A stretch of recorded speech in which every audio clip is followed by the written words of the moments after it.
ભગવાન તો મળશે, દરેકને મળશે, મળતા રહેશે. હા. માં એક જ વખત બેટા મળે, એક વખત મળે. એક વખત મળે. આજે 6 જણા દુખી થયા હા કેમ કે મેલડી ને કઈ કહેવાનું થાય. હા આ તો અમૃત કહે ને મેલડી ગાય, હા અમૃત કહે ને મેલડી ગાય. મેલડી નું ભજન બહુ ઓછો છે બેટા. મેલડીઓ પનનો જે શ્રદ્ધા વિશ્વાસ હોવો જોઈએ બહુ ઓછો છે. હા મેલડીની લગ્ન લાગી હા તો કોઈ બીજી લગ્ન લાગવી ના જોઈએ.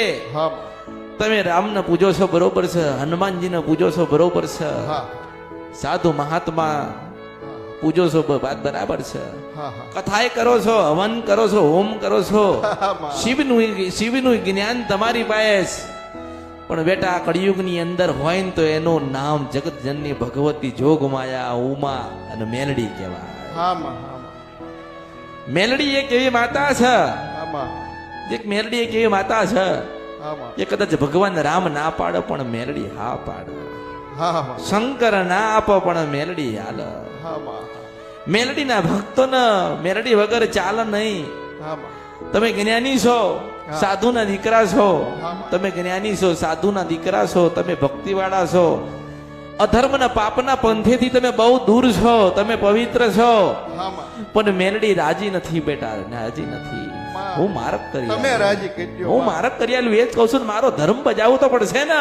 હા માં બધા દુઃખવાળા થઈને આવો છો પણ મારે તો કઈક માર્ગ બતાડવો પડશે ને. હા માં અને હું તો સાધુની રસિયણ મેલડી છું, હા માં સાધુની રસિયણ મેલડી છું. કોઈ ગિરનારી આવે કે ચલમ પીસો તો કે હાવા દે. હા માં એટલે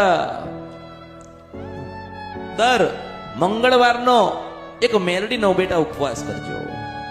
હા માં પૂનમના દિવસે સાંજે 7 વાગે મેલડીની આરતી બેટા કરજો.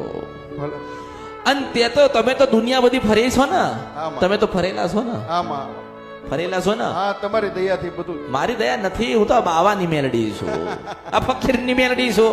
હા માં કોઈ કે રાજા મેલડી તો કે ભાઈ રાજા મેલડી છું. હા માં કોઈ કે ફકીર છો તો કે હા હું ફક્કડ બાવો છું. હા હા મારા આગળ કઈ નથી 52 દીકરા ને પાછળ કઈ નથી. હા માં મારી બહુચરના રામ છું, શંખલપુરના ડોડા ને બહુચર જય આવી. મારી ભગવતી, જય માતા, જય જગદંબા. પણ બાવા સાધુ મહાત્મા હું તમને એક સંદેશ આલું છું હા માં હા કે કથા કરજો, હા અયોધ્યા જજો, આમાં. રામનું નામ કરાવજો, હા. શિવનો મહિમા વધારજો. આમાં. પણ તારી 11 પૂનમ બેટા પૂરી થાય, હું મેલડી છું આ કળિયુગમાં, હું સિદ્ધ વંશપરાની ગંધર્પ્યા મેલડી છું. હા માં 11 પૂનમ કરજો, 11 11 પૂનમ કરજો.